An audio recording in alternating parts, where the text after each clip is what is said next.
You've been planting wrong this whole time. And, just 2 simple ingredients can quietly double your success rate. Here's the controversial truth most gardeners don't hear early enough. Fertilizer alone is not what plants need first. In fact, adding strong fertilizer directly into a planting hole can burn roots and stunt growth. What roots actually need first is a supportive microenvironment, something closer to a nursery than a feeding station. Today on Agrinova Hub, we're fixing that with 2 powerful, affordable ingredients you should always add before planting anything.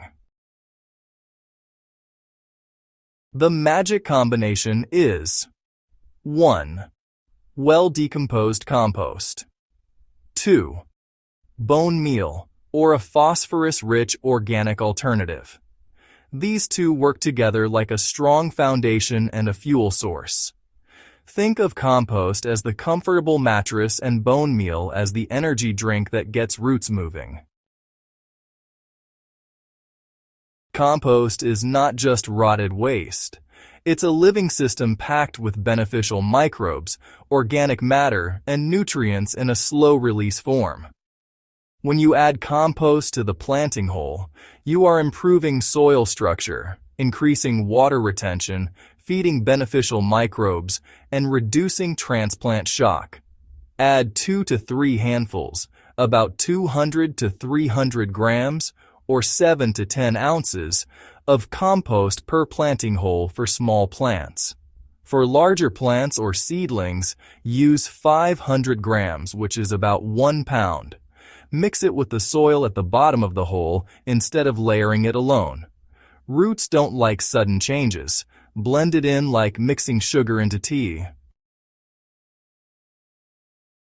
Bone meal is rich in phosphorus, which is critical for root development. Without strong roots, even the healthiest plant struggles. Phosphorus helps root expansion, flower and fruit development, and energy transfer within the plant. Add 1 tablespoon, about 15 grams or half an ounce, of bone meal per small plant. For bigger plants, use 2 tablespoons, which is 30 grams or 1 ounce. Sprinkle it into the hole and lightly mix it with the soil and compost. Alright, let's walk through the correct planting method, step by step. First, dig your hole twice as wide as the root ball. Next, loosen the soil at the bottom, just to give those roots an easier start.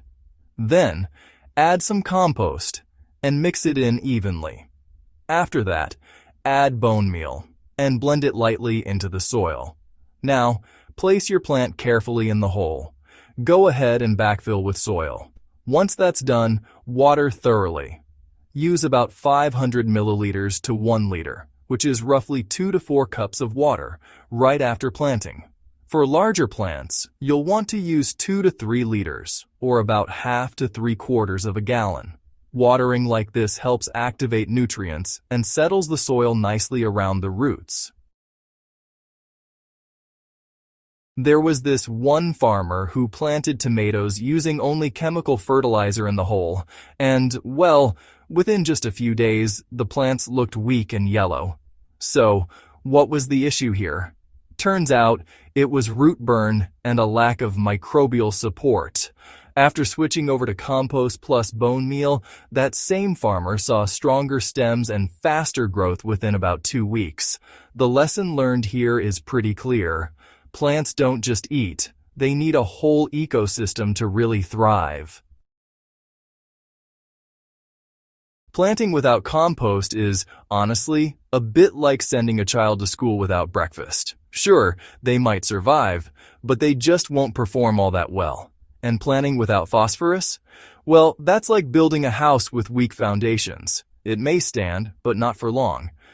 There's this myth out there that more fertilizer at planting equals faster growth.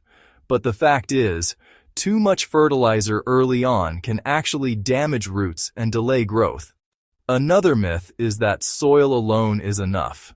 The truth is, most soils just don't have the biological activity needed for optimal plant health.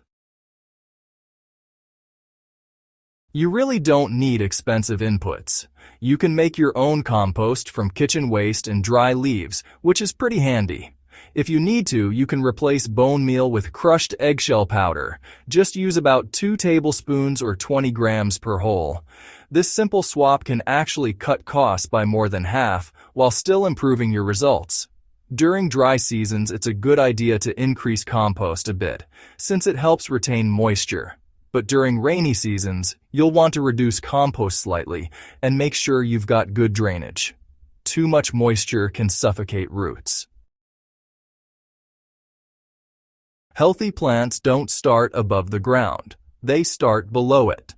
By adding compost for life and bone meal for strength, you're really creating the perfect launch pad for your crops. It's a small step, but it delivers massive results. Give this a try on just 1 row or a few plants this week. Add compost and bone meal exactly as described. Then compare the growth with untreated plants. And hey, come back and tell us what you noticed. If you found this helpful, don't forget to subscribe to Agrinova Hub for more practical, science-backed farming tips that actually work.